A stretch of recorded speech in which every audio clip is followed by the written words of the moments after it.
জ্ঞান বৈরাগ্য যুক্তয়া পশ্যন্ত্যাত্মনি চাত্মানঃ ভক্তা শ্রুত গৃহীতয়া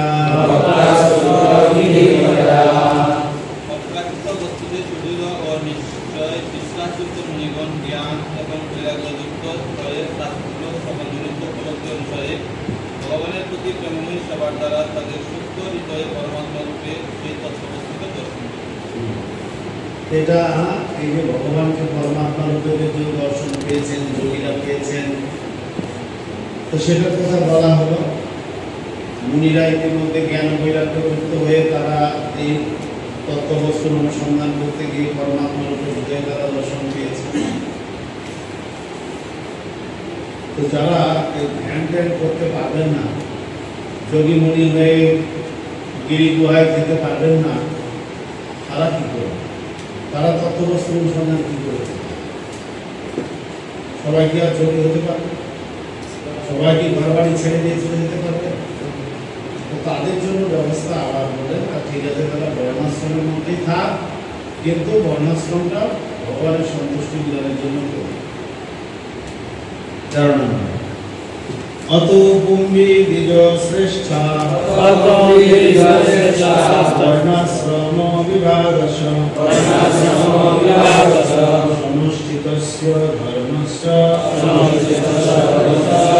সংসিদ্ধি হরিতোষণম। হে দ্বিজ শ্রেষ্ঠ, তাই সিদ্ধান্ত করা হয়েছে যে শহীদ প্রবণতা অনুসারে বর্ণাশ্রম ধর্ম পালন করার মাধ্যমে পরমেশ্বর ভগবান হরি সন্তুষ্টি বিধান করাই একটি স্বধর্মের পথ।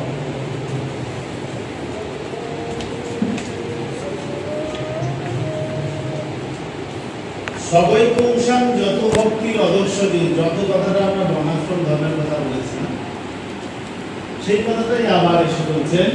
অতএব, অত মানে হচ্ছে অতএব, অতএব মানে সিদ্ধান্ত দেওয়া হয়েছে যে যে বর্ণ আশ্রমে আছেন শ্রীহরির সন্তুষ্টি বিধানের জন্য সেই সেই বর্ণ আশ্রমের অনুষ্ঠান করুন, এটাই সিদ্ধান্ত। তাহলেই আপনি একসময় সিদ্ধি লাভ করতে পারবেন, আপনার আত্মা প্রসন্নতা লাভ করবে, ভগবান রূপে আপনি ভগবানকে বুঝতে পারবেন।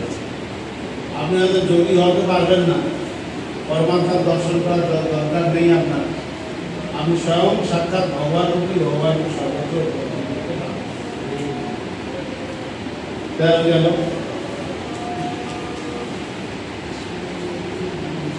এই পর্যন্ত যা আলোচনা করা হলো, আমি আপনারা কি বুঝতে পারলেন? সুত গোস্বামী 8, 6, 7, 8, 9, 10, 11, 12, 13 কটা শ্লোক? 7খানা শ্লোক। এই 7খানা শ্লোকে যা কথা বললেন, একটা ঘটনা উল্লেখ করছি, আপনারা এই ঘটনাটা এই 7খানা শ্লোকে যা শুনলেন তার ভিত্তিতে জবাব দেবেন। একটা ছেলে, একটা লাইফ মেম্বারের ছেলে, লাইফ মেম্বার হয়েছে যখন ইসকন থেকে, তখন একটা ভাগবত গিফট করা হয়েছে। তো সেই ভাগবত পড়ে, এই সমস্ত শ্লোকগুলো পড়ে, এই সমস্ত তাৎপর্য পড়ে লাইফ মেম্বারের ছেলে সেই ইসকনে জয়েন করতে চায়। ইসকনে জয়েন করতে চায় মানে ইসকনে এসে গেছে, ব্রহ্মচারী আশ্রমে জয়েন করবে। ছেলেটা পড়াশোনা করছে মেডিকেল 4th ইয়ার। সেই ভাগবতম পড়ে তার ভাব মনে এত বৈরাগ্য জেগেছে যে এই সমস্ত আর জাগতিক কোনো কাজে আমি থাকবো না, আমি সরাসরি ভগবানের সেবায় নিজেকে উৎসর্গ করব। এখন তার বাবা নিতে এসছে মন্দিরে, ডোনার, লাইফ মেম্বার। এবার আপনার কি সাজেশন? ছেলেটাকে আপনি কি যুক্তি দেবেন বা তার বাবা কি যুক্তি দেবেন? সুত গোস্বামী যেটা সিদ্ধান্ত দিয়েছেন, এই যুক্তিতে আপনার উত্তর হতে হবে। তিনি সময় জাগতিক ইন্দ্রতৃপ্তির জন্য অর্থ উপার্জন করতে বলছেন। এখানে বলছেন না, ইন্দ্রতৃপ্তির জন্য অর্থ উপার্জন করার দরকার নেই। যারা পরম ধর্ম অনুশীলনে যুক্ত হয়েছেন তারা যেন ইন্দ্রতৃপ্তির প্রতি সময় ব্যবহার না করেন। এইগুলো শুনেই তো অনুপ্রাণিত হয়ে প্রভু, উনি যে ভাগবত পড়ে যে শিক্ষা লাভ করছে, এই ভাগবত উনি তার পিতাকে শিখাইবেন বা ভাগবত পড়াবেন। তাহলে যখন পিতা বুঝতে পারবেন যে আমার সন্তান একজন ব্রহ্মচারী বা সন্ন্যাস হয়েছে, তখন সে গর্বে ভরে যাবে, তখন আর তাকে নিয়ে যাওয়ার জন্য আর অনুপ্রাণিত হবে না। যে ছেলেটা আসবে আপনি তাকে কি বলবেন? থাকতে বলবেন না বলবেন যে পড়াশোনা শুরু করতে? থাকতে বলবো। কেন থাকতে বলবেন? সে যে গ্রন্থ পড়ে পড়ছে যে এই বর্ণাশ্রম ধর্ম বা পড়াশোনা, ডাক্তারি এগুলো প্রয়োজন নেই। আমি একটা মনুষ্য শরীর পেয়েছি, এটা কৃষ্ণ সেবার জন্য বা পরম সত্যকে সে জানতে পারছে। আজকে কি বলবেন? চট্টগ্রামে মাইন্ডে যখন যে আশ্রমে থাকে, যেহেতু সে বর্ণাশ্রম ধর্মে আছে বর্তমানে, সেহেতু তার যে বর্ণাশ্রম ধর্মের যে সঠিক নিয়ম সেটা অনুসারে তাকে বর্ণাশ্রম ধর্মে থাকাটা হলো শ্রেয়। তো পরবর্তীতে যেহেতু সে বর্তমানে স্টুডেন্টে আছে, নিধিকৃষ্ণবাবু যেটা বলেছেন, তো বর্ণাশ্রম ধর্মে থাকা অবস্থায় তার ওই নীতি বর্ণাশ্রম ধর্মে যে এই যে এখানে তার বর্ণাশ্রম ধর্ম পালন করার মাধ্যমে পরমেশ্বর শ্রীহরির সন্তুষ্টি বিধান করাই হচ্ছে স্বধর্মের চরম ফল।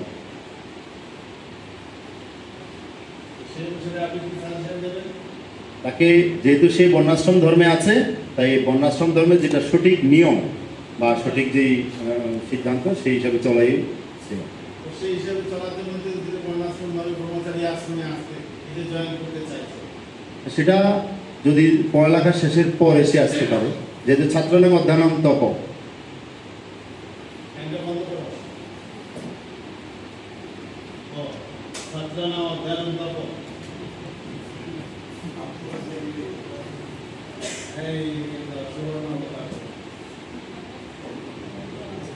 হরে কৃষ্ণ। প্রথমে তাকে দেখা হবে যে তিনি কি ভাবে বলছেন তো নাকি সত্যি বলছেন। যেমন আমরা দেখতে পাই নারদমণি ধ্রুব মহারাজকে প্রথমে ভয় দেখিয়েছেন, বনে গেলে ভাগে ধরবে, অনেক কিছু আছে। আর আমরা দেখতে পাই শ্রী চৈতন্য মহাপ্রভু রঘুনাথ দাস গোস্বামীকে বলছিলেন যে তুমি গৃহে গিয়ে এখন পিতামাতার কাজ করো, অন্তরে রাখো ভক্তি। সেটা আমরা শাস্ত্রে দেখাবো। মানে আপনি পরীক্ষা নেবেন তাকে, বাড়ি থেকে বের হওয়া যে কত কঠিন, সে বেরিয়ে এসে আপনি তাকে আবার বাড়িতে তুলে দেবেন। তখন একটু যাচাই করা হবে যে ও কি সত্যিকার জানতে চায় বা থাকতে চায় কিনা, না কিছুদিন থেকে চলে যাবে, এটা দেখতে হবে। সেটা কি বাড়িতে থেকে বুঝতে পারবেন? বাড়িতে থেকে না, তাকে প্রশ্ন করে প্রশ্নের উত্তর দিতে পারলে রাখবেন, না দিতে পারলে পাঠিয়ে দেবেন। আমার চিন্তা করছে তাকে যদি রেখে দিই, তার বাবা আবার ডোনেশন দেওয়া বন্ধ করে দেবে। যে ডোনেশন আসতো, ডোনেশনটা বন্ধ হবে। আর কে বলবেন?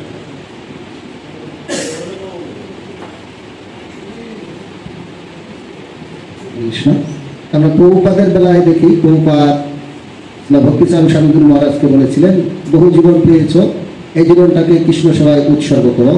আমিও তাকে এই একই কথা বলবো যে ঠিক আছে, তুমি ভালো পথ বেছে নিয়েছো, এটাই জীবনের উদ্দেশ্য হওয়া উচিত।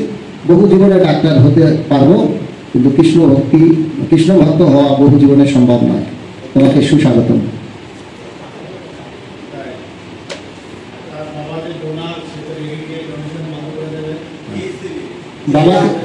বাবাকেও বলা হবে ওই একই কথা যে আপনার সন্তান কৃষ্ণ ভক্ত, এটাই আপনার জন্য বড় খ্যাতি। আপনার যদি আপনি কর্মজীবনেও লাগান, সেই জীবনে হয়তো আপনার সন্তান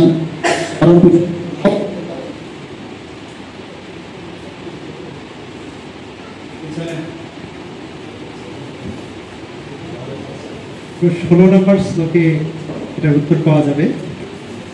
এটা দুইজনকে দুইভাবে সিদ্ধান্ত দিতে হবে।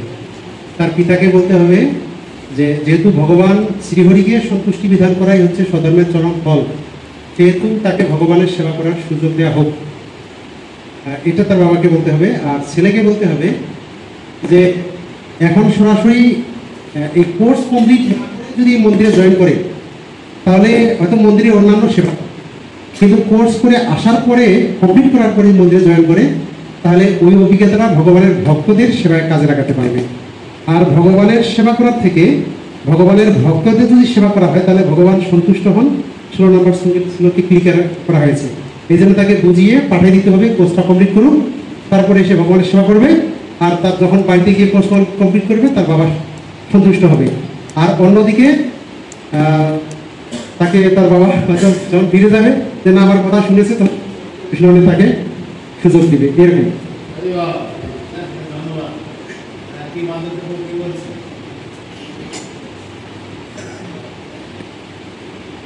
কৃষ্ণপ্রভু শিলপ্রভুদের সমস্ত শিষ্যরা উচ্চশিক্ষিত ছিলেন। টি সিং, শিব দামোদর সিং, তিনিও চাচ্ছিলেন যে প্রভুপাদ আমার তো পেছনে কেউ নেই, আমার মা ছিল, সেই মাও তো চলে গেল, আমি আর কোনো পিএইচডি করবো না, কোনো ডিগ্রি অর্জন করবো না, পিএইচডি ডিগ্রি। তখন প্রভুপাদ বলছেন না, পিএইচডি ডিগ্রি অবশ্যই তোমাদের করতে হবে, যে কবিকালে যে বিজ্ঞানী তাদের পরাস্ত করার জন্য পিএইচডি ডিগ্রি করতে হবে। এই জন্য তাকে কৃষ্ণ ভক্তিতে অর্জন করতে হবে এবং তার কোর্সটাও কমপ্লিট করতে হবে।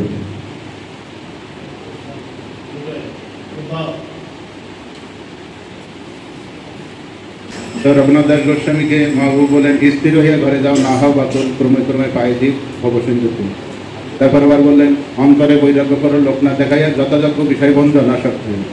তো যখন চলে যাবে তখন আবার বলে দিলেন যে বৃন্দাবন হইতে যাবে আসিব নীলা চলে, আমার পাশে আইসো তুমি কোনো চলে। তার মানে চলে যেতে বললেন, সেখানে বিষয় যে কীভাবে ভোগ করবে সেটাও বলে দিলেন। আবার বললেন লাস্টে আমার সাথে চলে এসো। আমরা এটা অ্যাপ্লাই করতে পারি কিনা এরকম। ধন্যবাদ। এটা আমাদের দেখতে হবে তার স্থিতিটা কি আছে। চরম স্থিতিতে রাতারাতি অর্জন করতে পারবে, একটা পরিবেশ গন্ডগোল হয়ে যাবে, ইসলামের প্রতি মানুষ বিতস্ত হয়ে যাবে, সেটাও যাতে না হয়। আবার তার যে একটা উৎসাহ নিয়ে এসেছে সেটাও যাতে উৎসাহটা না ভাঙে, সব দিক বিবেচনা করে আমাদেরকে তাকে সিদ্ধান্ত নিতে হবে। যেমন ভগবানের সেবা করার একটা সুযোগ পাবে, ভক্ত সেবা করার সুযোগ পাবে, কোর্সটা কমপ্লিট করলে একটা সার্টিফিকেট পাবে, ডাক্তার হবে, তো ভক্তদের সেবা করার একটা সুযোগ পাবে। তো সেই দিক থেকে তাকে নিরুৎসাহিত করা হচ্ছে না। আবার তার পিতার একটা ইচ্ছা আছে আমার ছেলে ডাক্তার হোক, সেই ইচ্ছাটাকে পূরণ করা হচ্ছে। তো আমাদের এরকম সোসাইটি যখন আছে, অনেক সদস্য আছে, কাউকে আমরা দেখি যে এরকম যদি কোনো ব্যাকগ্রাউন্ডে কোনো গন্ডগোল হবে না তখন তাকে নিয়ে নিই। আবার যখন দেখি না গন্ডগোল বিশাল হতে পারে তখন আমরা তাকে একটু পরিস্থিতি বিচার করে, ভাগবত শাস্ত্রের তো অভাব নেই আমাদের, শাস্ত্র দিয়ে আমরা নানা রকম বোঝাই। আবার যখন দেখা দরকার হয়ে যায় আমার লোক নাই, আসো চলে আসো, একটা জীবন দিয়ে দাও, জলবিদ্যা মায়ের পরিবর্তিতকে গাধা করে এসব ফের ভাবনা চলে আসো। তা আমরা পরিস্থিতি অনুসারে এবং সেই ভক্তের নিষ্ঠা অনুসারে আমাদেরকে সিদ্ধান্ত দিতে হবে। 14 নম্বর শ্লোক, তস্মাদেকেন মনুষা ভগবান সাত্ততম প্রতি স্তব্য কীর্তিত তব্যশ্চ ধ্যেয় পূজ্যশ্চ নিত্যদা।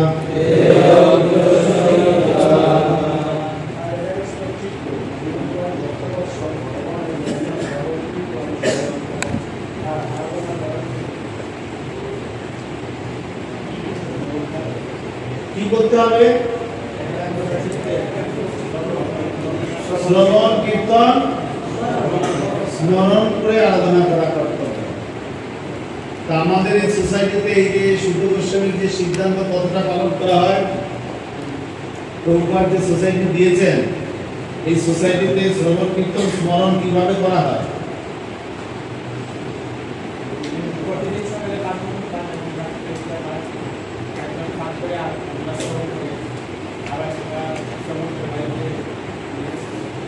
শ্রবণ কীর্তন হচ্ছে, আর স্মরণ স্মরণ করি আমরা। হ্যাঁ স্মরণ করে শ্লোক মুখস্থ করে স্মরণ করুন।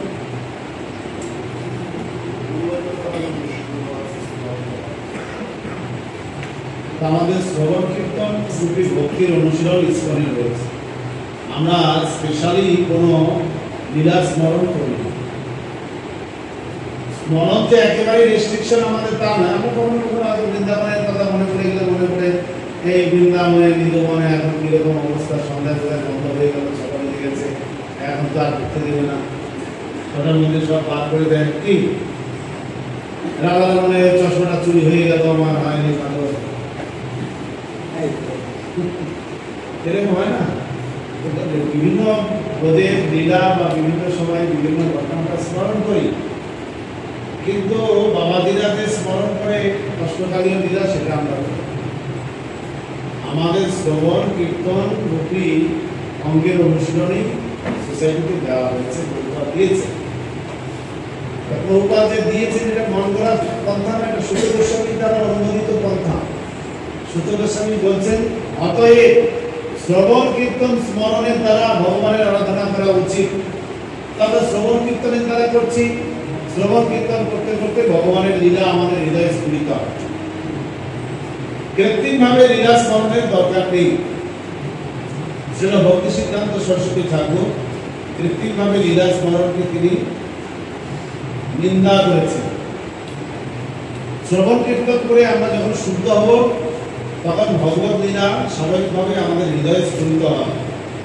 সেই জন্য বিশ্বনাথ চক্রবর্তী ঠাকুর এই শ্লোকে টিকা করে বলেছেন যে শ্রবণ কীর্তন করে ভক্তির অনুশীলন করতে করতেই স্মরণ স্বাভাবিকভাবে হৃদয়ে হবে। শ্রীল প্রভুপাদ আমাদের সোসাইটিকে এই জন্য শ্রবণ কীর্তনের উপরে গুরুত্ব দিয়েছে। শ্লোক 15 যৎ অনুধ্যাসিনা যুক্তা কর্ম গ্রন্থি নিবন্ধনম চিন্বন্তি গোবিদাস্তস্য কোন কুঞ্জাত তথারতিম।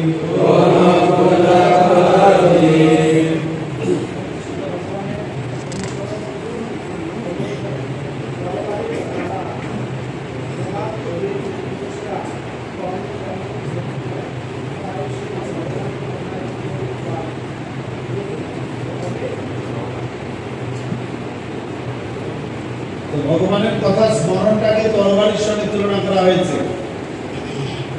ভগবানের ধ্যান বা স্মরণকে তরবারির সঙ্গে তুলনা করা হলো অনুস্মরণ। অনুস্মরণ মানে কিছুক্ষণের জন্য নয়, নিরন্তর ভগবানের স্মরণ করাটাকে আড়ালো তরবারির সঙ্গে তুলনা করা হয়েছে। যে তরবারির দ্বারা আমরা আমাদের কর্মবন্ধন ছেদন করতে পারি। কর্মবন্ধন মানে কর্মের প্রতিক্রিয়া। ভগবত অনুস্মরণ রূপ তরবারির দ্বারা আমরা কর্মবন্ধন দূর করতে পারব। ভগবানকে নিরন্তর স্মরণ করতে গেলে আপনাকে যদি বলা হয় এখন আপনাদের মন্দিরের বিগ্রহের কথা আধা ঘন্টা চিন্তা করুন, পারবেন? ওই এক ঝলক গাছ শেষ, আর ভালো লাগছে না, আর কতক্ষণ দেখবো? নিরন্তর সম্ভব, বদ্ধ অবস্থায় নিরন্তর ভগবানের ধ্যান করা সম্ভব। এই জন্য আমাদের হৃদয় পরিশুদ্ধ করার জন্য শ্রবণ কীর্তন ভক্তির অনুশীলনটা আগে গুরুত্ব দিতে হবে। তাই সোসাইটিতে প্রভুপাদ শ্রবণ কীর্তনের উপরে গুরুত্ব দিয়েছেন। তো এখন কেউ বলতে পারেন শ্রবণ কীর্তনে আমার রুচি নাই। শ্রবণ কীর্তনে যদি রুচি নাই, ধ্যানে রুচি হবে? শ্রবণ কীর্তনে রুচি নাই আর ধ্যানে কি রুচি হবে?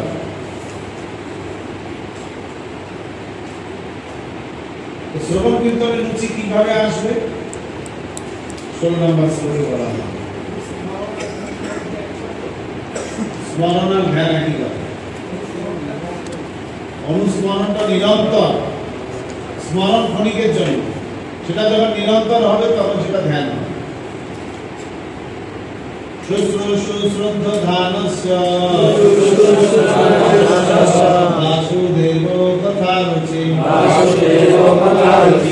আত্মোৎসবয়া বিপ্রা উন্নতিতো হে ব্রাহ্মণ ঋষিগণ, সব রকমের পাপ থেকে সম্পূর্ণভাবে মুক্ত ভগবৎ ভক্তদের সেবা করার ফলে মহৎসেবা সাধিত হয়। এই ধরনের সেবা বলে কৃষ্ণ কথা শ্রবণে আসক্তির উদয় হয়। তীর্থে আপনি যান, গিয়ে সাধুদের সেবা করুন। সাধুদেরকে বলা হয় ভ্রাম্যমান তীর্থ। আর এমনি তীর্থ যেগুলো আছে সেগুলো হচ্ছে স্থির স্থাবর তীর্থ। আর সাধুরা হচ্ছেন চলমান জঙ্গম তীর্থ। জঙ্গম মানে ভ্রাম্যমান। তা আপনি তীর্থে যান, তীর্থে গিয়ে আপনি সেবা করুন। তার সেবা করুন, তীর্থে বসবাসকারী সাধুদের সেবা। তাহলে আপনি কৃষ্ণ কথায় রুচি আসবেন।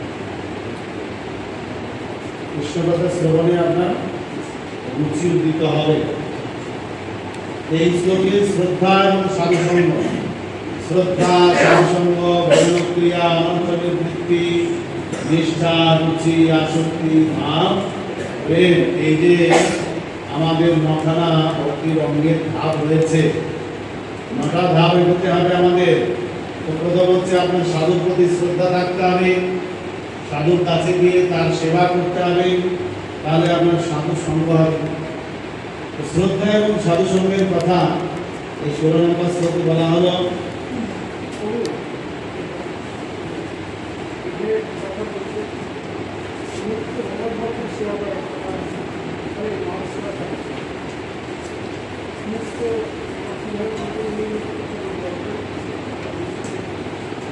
সেটা তো আপনাকে যাচাই করতে হবে।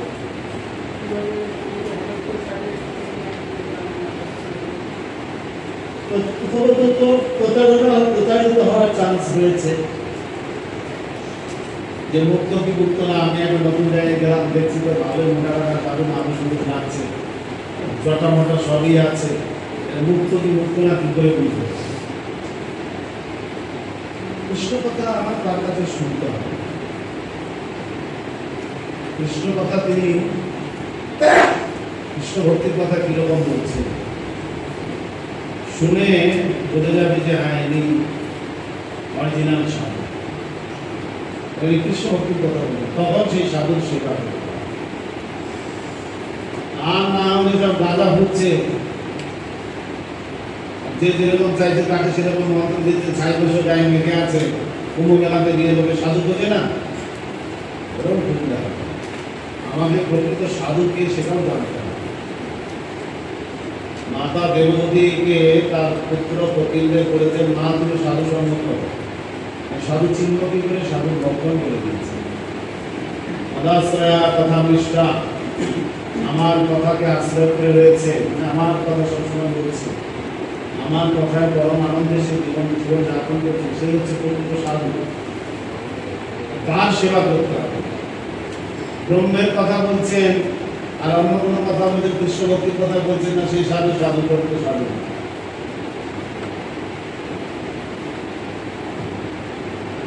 প্রকৃত সাধু হচ্ছে যিনি কৃষ্ণ ভক্তির কথা বলবেন, রাম ভক্তির কথা বলবেন, বিষ্ণু ভক্তির কথা বলবেন, তিনি হচ্ছেন প্রকৃত সাধু।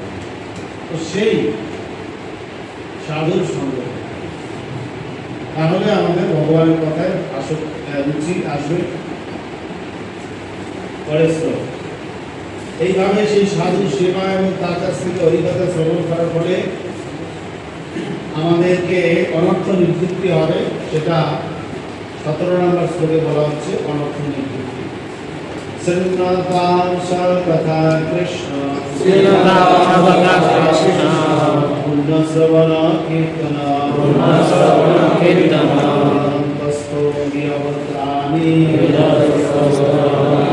বিদোনতে সুরেৎসকা।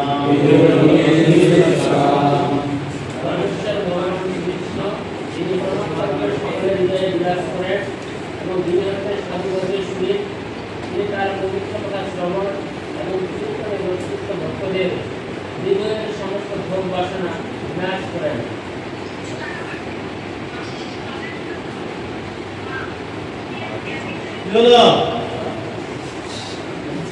ভগবান আসলে জন্মে না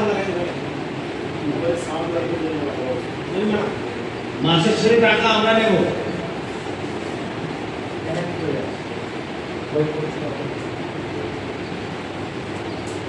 তাহলে অনর্থ নিবৃত্তি বিশ্বনাথ চক্রবর্তী ঠাকুর আমাদের যে অনর্থ নিবৃত্তি হবে 6 রকম অনর্থ রয়েছে বর্ণনা করছে। আমাদের হৃদয়ের 6 প্রকার অনর্থ আছে। কি কি?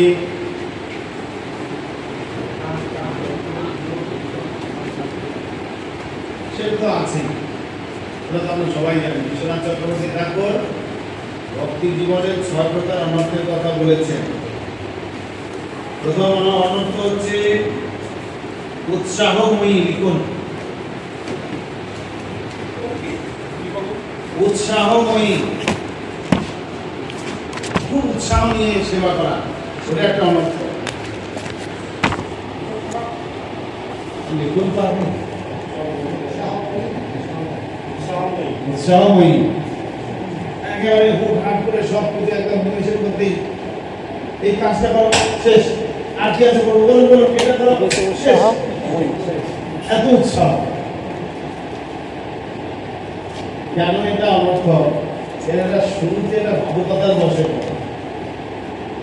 শুনতে সবাই আমরা করেছি, তারপরে কিছুদিন পরে হয়ে যায় ঘনতর অনর্থ, দ্বিতীয় নাম্বার অনর্থ। ভালো লাগে লাগে না, উৎসাহময়ী হওয়া পরে ঘনতরলা 2 নাম্বার।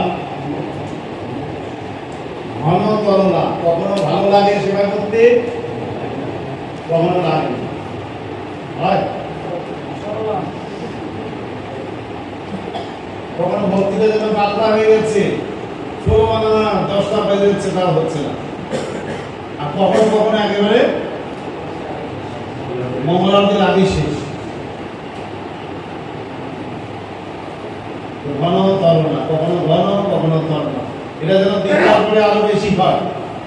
দীক্ষার আগে একটা উৎসাহ থাকে, আমাকে দীক্ষা নিতেই হবে, নিতেই হবে। আর যেই দীক্ষা হয়ে গেল একেবারে পাতলা হয়ে গেল,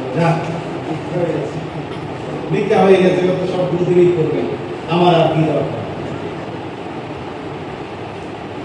এই ঘনতরনা। এরপরে আসছে 3 নাম্বার হচ্ছে বুড়ো বিকল্পা। হ্যাঁ, বুড়ো বিকল্পা মানে গৃহস্থ হব না সন্ন্যাসী হব, বয় দীর্ঘ জফলা, বয় দীর্ঘ ডয়বিনরের জফলা, ডয়বিনরের জফলা, বুড়ো বিকল্পা, বুড়ো বুড়ো বিকল্পা। ওল্ড না, সেই বুড়ো না, এই বুড়ো মানে সিদ্ধান্ত নিতে পারে না, তো কোনটা করবো, গৃহস্থ হয়ে যাবো নাকি সন্ন্যাসী হব, ব্রহ্মচারী থেকে সন্ন্যাসী হব নাকি গৃহস্থ হব, দ্বিধাদ্বন্দ্বের মধ্যে ভোগে হয় এরকম। হ্যাঁ, এগুলো পার করতে হবে, এগুলো আসবে সবার জীবনে, থিওরিটিক্যালি থেকে যাবে তারা, প্রত্যেকটা ভক্তের জীবনে আসবে। একটা সময় আসবে তখন মনে করবো আরে হাতে তো অল্প সময় গৃহস্থ হয়ে যাবে, এদিকে তো কিছু করতে পারছি না, তাহলে গৃহস্থ কিছু হয়ে যাবে কিনা। আবার মনে মনে হবে না গৃহস্থ জীবনে এটাতে একবারে সবাই ভদ্র সাধারণ কিছু পাওয়া যাবে না, তার থেকে আমার কষ্ট শিখতে এইখানেই থাকি, একটু কষ্ট করে পরে হয়তো সুখ আসবে। পুরো বিকল্প, এই দোলাচাল করতে করতে করতে টুক করে তাদের ভোরতে সকালবেলা উঠে দেখবেন আরে কি হলো, বর্ষা, বর্ষা মানে বুঝতে পারছেন,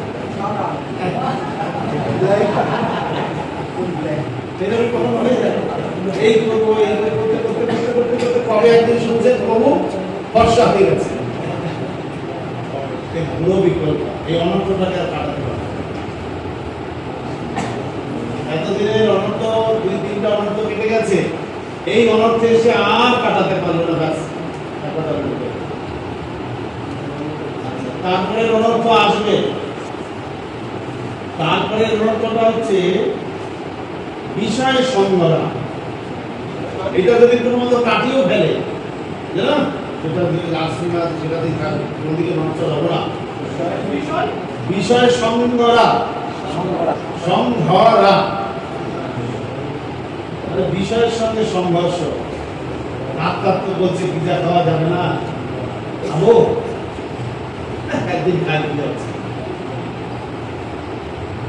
কোলেস্ট্রল বেড়ে গেছে অনেকদিন তো খাই না নিয়ম কানুন অনেকদিন পালন করলাম একদিন খেলে কি আছে দাও একটু খাই অল্প খেলে কিছু হবে বিষয় সংঘর্ষ মানে শাস্ত্রের নিয়মগুলোর সাথে সংঘর্ষ বাড়ে কখনো কখনো নিয়ম জোর করে পালন করতে করতে আবার কখনো কখনো এত নিয়মগুলো কি হবে দরকার নাই বিষয় সংঘর্ষ এরপরে আসবে কটা হলো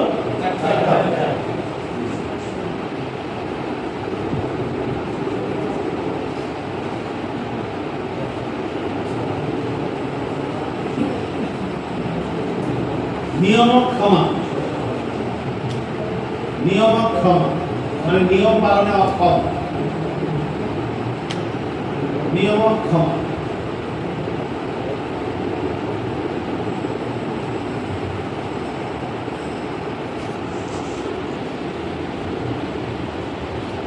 নতুন করে নিয়ম বানাচ্ছে কিছুদিন পালন করার পরে আর অ্যালার্ম দিয়ে রাখছে আড়াইটায় উঠবো বন্ধুরা উঠে জব করে আমিও উঠবো আড়াইটায় উঠে একদিন আপনি নষ্ট উঠলো তারপরে দেখছি খুব কষ্ট তারপরে দিন আড়াইটায় অ্যালার্ম থাকলো বন্ধ করে পাশ করে 5:30 নিয়ম নিজে নিয়মটা বানিয়েছে নিজেই পালন করতে পারছে হয় না তো হ্যাঁ নিয়ম নতুন করে একটা বানাচ্ছি কেউ বলছে না আপনাকে নিজে নিজে বানাচ্ছি আবার এটা একটা তারপরে অর্থ হচ্ছে তরঙ্গিনী রঙ্গিনী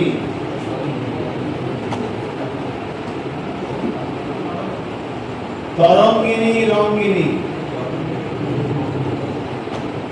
হ্যাঁ মানুষ তরঙ্গিনীটা আছে কিন্তু এটা আমাদের সবাইকে ফেস করতে হবে তরঙ্গিনী রঙ্গিনী মানে তরঙ্গ যেরকম সমুদ্রে থাকে ওইরকম লাভ পূজা প্রতিষ্ঠা ঢেউ আসবে তরঙ্গী রঙ্গিনী এইটার আসলে হাঁটন না ভাঙলে আপনি অনর্থ থেকে মুক্ত হয়ে পুরীর সমুদ্রে স্নান করে অনেকের হাত পড়ে ভেঙেছে গত বছরের আগের বছর গত বছরে মহারাজের ওই পুরী পরিক্রমাতে বলদেব প্রভু বলে একজনকে দিয়েছে বলদেব প্রধান বাঁশি নিয়ে তাকে সমুদ্র স্নান করতে দিয়েছে পাড়ে থেকে বাঁশি বাজাচ্ছে এই উঠে আসো উঠে আসো উঠে আসো যাতে লোক প্রায় সময় মারা যায় তো লাস্টে উনি যখন নেমেছে উনি নামতেই এমন ভাবে আছাড় খেয়েছে 6 মাস ধরে একটা হাত ব্যান্ডেজ করে পড়ে থাকে উনি সবাইকে কন্ট্রোল করতে গেছে আর সমুদ্রে এমন ঢেউ মেরে আছাড় করেছে তাকে ওনারে এখান থেকে হাতটা জয়েন করে গেছে ওই হাতটা এরকম করে 6 মাস কাটবে ব্যান্ডেজ গরম সমুদ্রে যে একটু বেসামাল হয়ে যাবে তারই হাড়গোড় ভাঙবে লাভ পূজা প্রতিষ্ঠা মান যশ এই যে অনর্থের ঢেউ এই ঢেউ যিনি সামলাতে পারবেন না ওটাতে লাস্ট ঢেউ ছিল প্রভুপাদ তার গুরু ভ্রাতাদের সম্পর্কে একসময় বলেছিলেন আমার গুরু ভ্রাতারা এক একজন উচ্চশিক্ষিত ছিলেন বড় বড় আইএস আইপিএস অফিসার ছিলেন তারা সেই সমস্ত চাকরি ছেড়ে ফেলে দিয়ে তারা গুরুদেবের চরণে আশ্রয় গ্রহণ করেছিলেন তারা পূর্ণরূপে সন্ন্যাস আশ্রয় গ্রহণ করেছিলেন কিন্তু শেষ পর্যন্ত তারা লাভ যশ প্রতিষ্ঠার ঢেউ আটকাতে পারেনি তারা আবার ভাগাভাগি হয়ে গেছে তারা সবাই নিজের লাভ যশ প্রতিষ্ঠার দিকে ধাবিত হয়েছিলেন তাই একসঙ্গে তারা থাকতে পারে এই তরঙ্গিনী রঙ্গিনী অনর্থটা হচ্ছে লাস্টে আসবে করছি করছি করছি 35 বছর 30 বছর 35 বছর পৌঁছানে আসতে আছি আরে একটা অধ্যক্ষ হতে পারলাম না এখনো পর্যন্ত বাংলাদেশে এত সেন্টার একটা অধ্যক্ষ হতে পারলাম না, স্বামীবাদে 35 বছর কাটিয়ে দিলাম, আমার কি হলো? তরঙ্গের ঢেউ এসে লেগে যাবে। আর যেখানে অধ্যক্ষ টেকে না চাকরি সেখানে পাঠিয়ে দেবে, যাও ওখানে গিয়ে অধ্যক্ষ হয়ে যাবে। আর ওইখানে সেই চাপের ঢেউয়ে এমন সিগনেচারটা হবে, টিকলে ভালো, না টিকলে গেল। তো আমাদের ঢেউ এটা হচ্ছে লাস্ট ঢেউ।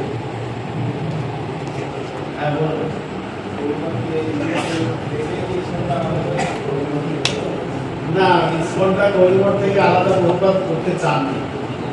ভক্তি সিদ্ধান্ত সরস্বতী ঠাকুরই চেয়েছেন প্রভাব আলাদা করবে। উনি ওনার গুরু ভ্রাতা সন্ন্যাসী ভক্তিবল্লভ তীর্থ মহারাজকে বলেছিলেন যে আপনি আমাকে সাহায্য করুন, ভক্ত পাঠান, আমি কিছু বিদেশে এসেছি, প্রচার করি মিলেমিশে গুরুরামের বাণী। কিন্তু উনি বলছেন না না, ওরা আপনি করছেন তো, আমি আমার লোক পয়সা পরিমাণের টাকা আপনার পিছনে খরচা করতে পারি। মাধব মহারাজকে চিঠি লিখলেন যে আপনি অন্ততপক্ষে আমাদের সাহায্য করুন, ভক্তদের পাঠাচ্ছি। মাধব মহারাজ বললেন ঠিক আছে, ভক্তরা পাঠান, আমার এখানে এসে প্রসাদ পাবে, আসবে, এখান থেকে প্রচার করুন, কিন্তু আমি আপনাকে এর বেশি সাহায্য করতে পারি। গুরু মহারাজ, আনন্দ অচ্যুতানন্দ মহারাজ, যাদেরকে প্রভুপাদ প্রথমে পাঠিয়েছিলেন, তারা মাধব মহারাজের মধ্যে এসে উঠেছে।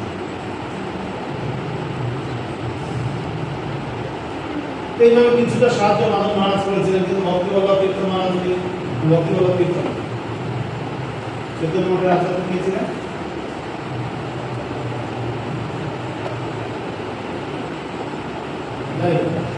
প্রভুপাদের গুরুভ্রাতা, উনি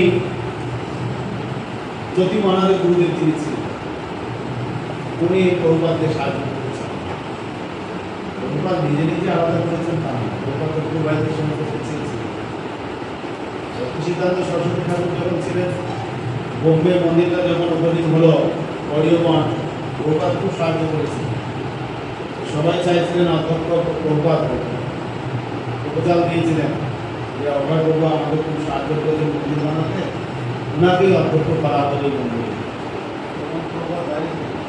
প্রভুপাদ তো তখন বাইরে বিজনেস করছেন, বড় বড় ডোনার থাকে না আমাদের বিজনেসম্যানরা, উনি ওনার বন্ধু বান্ধবদের কাছ থেকে অর্থ সাহায্য করান, নিজে দেন। প্রভুপাদ এরকম করে নিজে দিয়েছেন, আরো ধনী ধনী লোকেদের কাছ থেকে অর্থ কালেকশন করে নিয়ে এসে দিয়েছেন। 1 বছরের মধ্যে বোম্বে মন্দির হয়ে গেছে। গড়িয়া মঠের ইতিহাসে এটা বিরল ঘটনা। 64টা গড়িয়া মঠ ভক্তি সিদ্ধান্ত সরস্বতী ঠাকুর করেছেন, বোম্বে গড়িয়া মঠটা 1 বছরে হয়ে গেছে। হ্যাঁ, উনি তো ওপেনিং করেছেন ওটা মন্দির। তো ওই মিটিংয়ে প্রভুপাদ ভক্তি সিদ্ধান্ত সরস্বতী ঠাকুরের কথা হচ্ছে যে না, অভয়টা তোমাদের মাঝে নানান দরকার, সময় এলে অভয় নিজে কিছু করে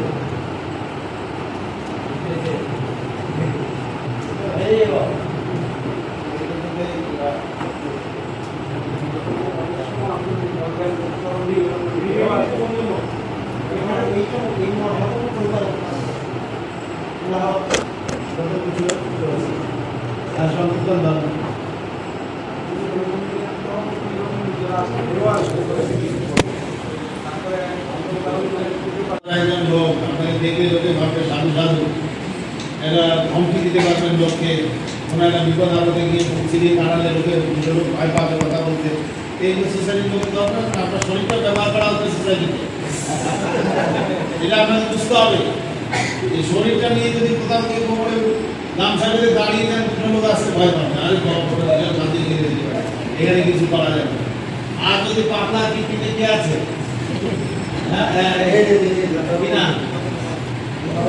মদন প্রভাব যদি দাঁড় করিয়ে দেওয়া হয়, লোকে ফিরে আছে, তারাও চিন্তা করেন যে একজনকে দায়িত্ব দেবো, এটা মান্যগণ্য উত্তর দেখে শুনে ওরকম মনে হবে, সেরকম লোককে সেবা লাগাতে চান। সেই সেবা আমাদের চেষ্টা করা উচিত, যোগ্যতা যদিও নাই, কিন্তু চেষ্টা করা উচিত যতদিন সম্ভব। যে একদম পার্মানেন্টলি করতে পারবো, না করতে পারবো। আমাদের দয়ালাল উনি একটা কথা আমাদের বলতেন যে অথরিটি যখন কোনো সেবা দেয় তখন না বলবেন, করুন, যতদিন পারেন করুন, না পারেন তখন করতে পারছি না, তাহলে অথরিটি আর রুষ্ট হবে। চেষ্টা করেছে, পারেন, ঠিক আছে। আপনি যদি মুখের উপরেই না করে দেন, এই কথা শোনেন, ট্যাগ লেগে যাবে আপনার, এই কথা শুনেন, অথচ আপনি হাজারটা কথা শুনেছেন, ওই একবার মুখের উপর না করেছেন, এই তো কথা শুনেন। ওই যে একটা আলমির সাথে মন মিটাতে পারবেন, কিন্তু অন্তর্টি যা বলছেন হ্যাঁ বলুন, করুন, দুদিন পরে বলেন ও আমি তার পাচ্ছি না, তোমাকে দিয়ে না কিচ্ছু হবে না, যা সামনে গিয়ে হ্যাঁ ইয়েস অপদ্রাণী শব্দটি উল্লেখ আছে। এই শব্দের সাথে শ্রীল বিশ্বনাথ চক্রবর্তী ঠাকুরের 4টি অনর্থ আর শ্রীল হরিদাস ঠাকুরের 4টি অনর্থ, এটাকে এখানে সংযোজন করা যায়। বিশ্বনাথ চক্রবর্তী ঠাকুর 6টা অনর্থের কথা বলছেন, 4টা না 6টা। আর ভক্তিবিনোদ ঠাকুর তিনি অনর্থকে আরো প্রথমে 4 ভাগে ভাগ করেছেন, তারপর সেগুলোকে আবার 4 করে 4 16 প্রধান অনর্থের কথা বলেছেন। বলতে চাচ্ছিলাম যেটা অপরাধতা, সুকৃতি, দুষ্কৃতি আর দুষ্কৃতি, উদ্যতন, এরকম সব আছে অনর্থ। এগুলো তো অনর্থ কিভাবে হয়, অপরাধ থেকে অনর্থ তৈরি হয়। তো এছাড়াও আমাদের ভক্তি করতে করতে এই 6 প্রকার অনর্থ আছে। ভক্তি উদ্ধত 6 প্রকার অনর্থ, এই যে 6 প্রকার অনর্থ বলা হলো, এটা ভক্তি করতে গেলে আপনারা আসবে, ভক্তি না করলে অনর্থগুলো আপনারা আসবে না। ভক্তি শুরু করুন, এগুলো একটার পর একটা আসবে। হরিনাম চিন্তামণির 4টা অনর্থ, এটা এখানে হরিনাম চিন্তামণি আপনি বিচার করে দেখতে পারেন, এর মধ্যে মিলেমিশে যাদের কিছু আছে। এই যে অনর্থগুলি আমাদের হৃদয়ে রয়েছে, শুধু যে এই 6টাই শেষ কথা তা নয়। হরিনাম চিন্তামণিতে যে ভক্তিনাথ ঠাকুর বলেছেন 4 প্রকার, তারপরে ওগুলোকে আবার 4 ভাগে ভাগ করেছেন, টোটাল 16 প্রকার। এই সমস্ত কিছু অনর্থ রয়েছে, কিছু এর সঙ্গে মিল আছে, কিছু সেখানে এক্সট্রা দেওয়া আছে। এই সমস্ত অনর্থ নিবৃত্তি হয়ে গেলে আপনি শুদ্ধ হবেন। তারপরে কি হবে? নিষ্ঠা হবে। পরের শ্লোকে নিষ্ঠার কথা বলা হচ্ছে। একটা প্রশ্ন বলছে যে 6 প্রকার অনর্থ একটা থেকে একটা আসবে, লাস্ট তরঙ্গিনী। আমি বলতে চাচ্ছি, আমার প্রশ্নটা হচ্ছে তরঙ্গিনী যখন আসছে, এর ভিতরে কি এখন তরঙ্গিনী অবস্থায় আছে, এখন আমার 1 নম্বর বা 2 নম্বর উৎসব হৃদয়ে আছে, এটাকে এরকম আসতে পারে না? ওই জায়গায় গেলেও তো আমার এই অবস্থাটা আসতে পারে, উৎসব কমে যেতে পারে, বাড়তে পারে, তখন কি করবো?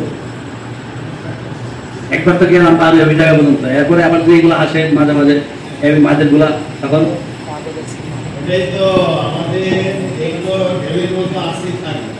একবার ভালো লাগবে, একবার ভালো লাগবে না, তার বুঝতে হবে যে আমার এবার অনর্থ চলছে, আমাকে বিশ্বাস হয়ে যেটাকে অনুষ্ঠান করতে হবে। গুড়, আখের গুড় যখন জাল দেন, আখের রস কি ওঠে? ফেনা উঠতে থাকে, ফেনাগুলো ছেড়ে ছেড়ে বাদ দিতে হবে, তাও জাল দিয়ে যেতেই হয়। যেতে যেতে লাস্ট পর্যন্ত যখন আর ফেনা উঠছে না, তখন রসটা গাঢ় হয়। তো এইরকম বুঝতে হবে যে ফেনা উঠছে, এইরকম করলে আর অনিয়া আসতে হবে না, অনিয়া আসতে আসতে আমাদের চেষ্টা চালিয়ে যেতে হবে। নষ্ট প্রায়েষু অবপ্রেষু